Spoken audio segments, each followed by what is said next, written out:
റസൂൽ സല്ലല്ലാഹു അലൈഹി വസല്ലം പറഞ്ഞു, കാഫിറും മുസ്ലിമും തമ്മിലുള്ള വ്യത്യാസം തർക്കുസ്സലാ, നിസ്കാരം ഉപേക്ഷിക്കലാണ്. നിസ്കാരം മനഃപൂർവ്വം ഒരാൾ ഉപേക്ഷിച്ചാൽ ഫഖദ് കഫറ, അവൻ കാഫിറാണ്. അത്രത്തോളം ഗൗരവത്തിൽ പഠിപ്പിക്കപ്പെട്ട ഒരു ഇബാദത്താണ് നിസ്കാരം എന്നുള്ളത്. അതിൽ ശ്രദ്ധ പുലർത്താൻ കഴിയുന്നില്ലെങ്കിൽ പ്രിയപ്പെട്ടവരെ, നമ്മുടെ അഖീദയിൽ, നമ്മുടെ വിശ്വാസത്തിൽ, നമ്മുടെ ഈമാനിൽ എവിടെയൊക്കെയോ എന്തൊക്കെയോ പാളിച്ചകൾ സംഭവിച്ചിട്ടുണ്ട് എന്ന് മനസ്സിലാക്കി തിരുത്തുക.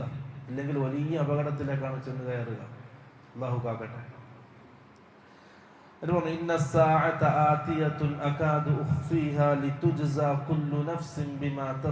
നമ്മുടെ അഖീദയിലെ വലിയ പ്രധാനപ്പെട്ട ഒരു കാര്യം, ഒരു ദിവസം ഖിയാമത്ത് നാൾ വരും. അന്ന് ഓരോരുത്തരും ചെയ്തു വെച്ച അമലിനനുസരിച്ച് പ്രതിഫലം നൽകാൻ വേണ്ടി എത്ര അത്